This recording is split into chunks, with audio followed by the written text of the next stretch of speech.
The goal today is to actually get this battery installed.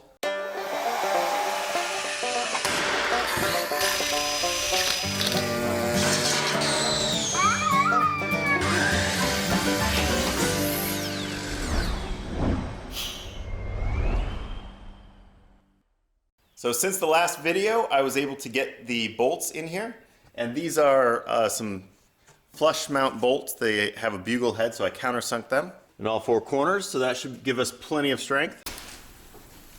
If you hear some random music in the background, it's her little toy. Okay, let's get these elbows off. There's this spring clip on them. All right, let's get this ground wire off right there. And now this front section should come out. And it did. Oh, look at all that. Gotta go get a container. So let's take a look at the back side, which I think is the heater. So if it gets really cold, it can heat itself. We have some kind of fuse there. It looks like a 10 amp fuse. We have a heat sink for something. And a couple of these relays. So there's the number on the relay. There we are. Man, look at those terminals, huh? But pretty cool. So let's get this guy unbolted. Okay, so we should be able to get that off. Yep. Now we're left with the brackets here.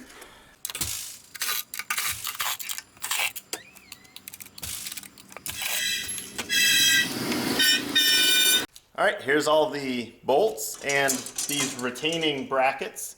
Got them all off, pretty easy, 10 millimeters, just like everything else on this battery. So now we'll take off these hose clamps.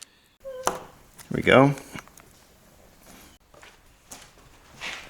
Okay, let's get these hoses off. There are the two hoses. Yep, it's free. Nice. We can take these hoses off.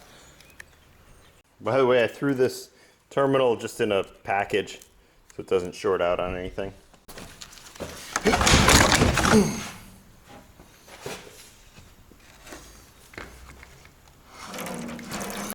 We have all three modules out of that base. This smallest one is not bad, but the largest group is pretty heavy. Before I place the batteries in the cabinet, I think it'll be easier if I connect the wires to the terminals.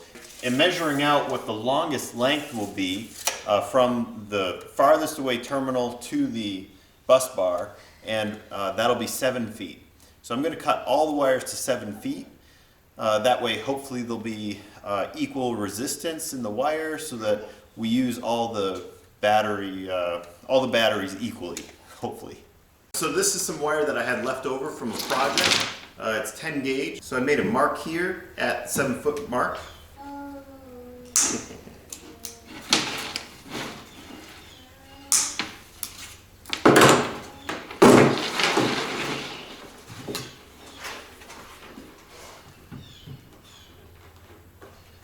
And now I can pull the wire and cut it here at the 7 foot mark.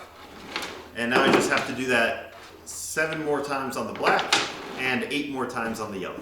I'm going to put on these ring terminals. These are a 1/4 inch hole in the middle. So these two terminals, I'm going to have a wire coming off from them.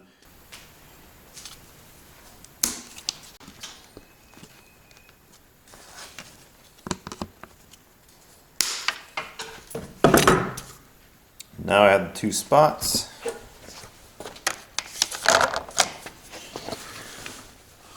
So I'm just going to verify that the negative is over here, and it is. See, if I switch the polarity, I'll get that negative symbol on the display, meaning I've got it backwards. Just mark that as the negative, and this side is the positive. Going to put that on. And then I saved these nuts that were here originally.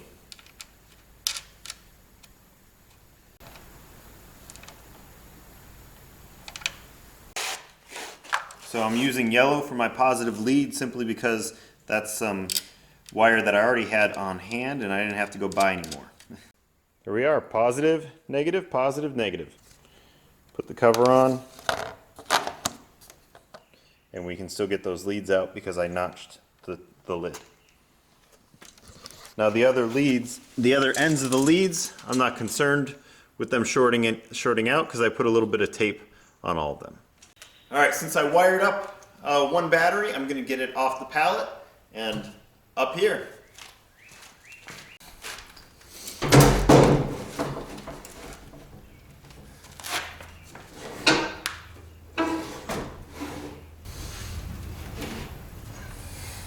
A lot of guys would probably prefer to have these wires all traced in the back.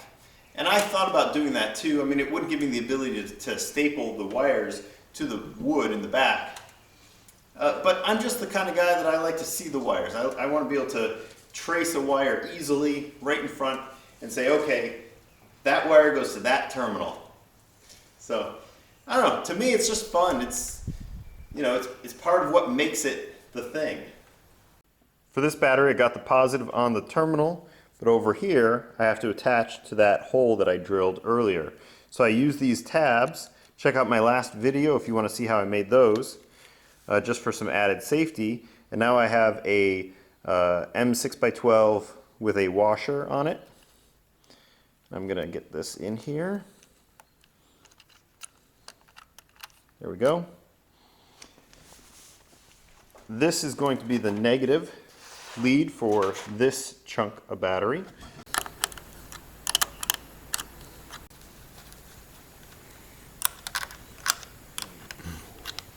Okay, this battery is ready to go, except this terminal is not yet connected. It's going to eventually connect onto this ring terminal, which goes over to that battery.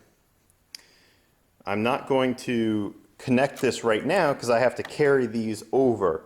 So this is the one connection that has to be made when it's up on the wall.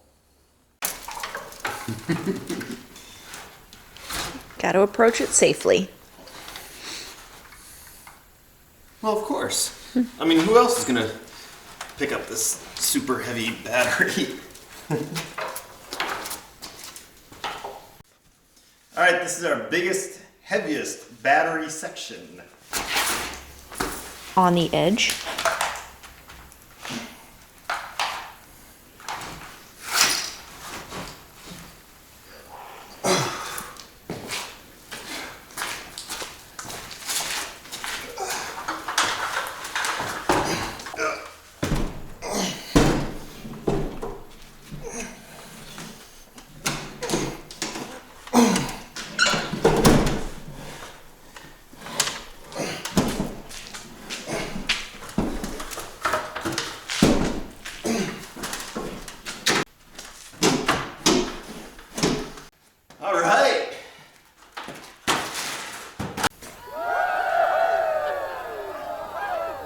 Check this thing out.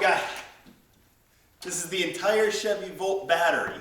The whole thing, all 18 kilowatt hours, is up here right now. Plenty of space underneath for the inverter and charge controller and stuff.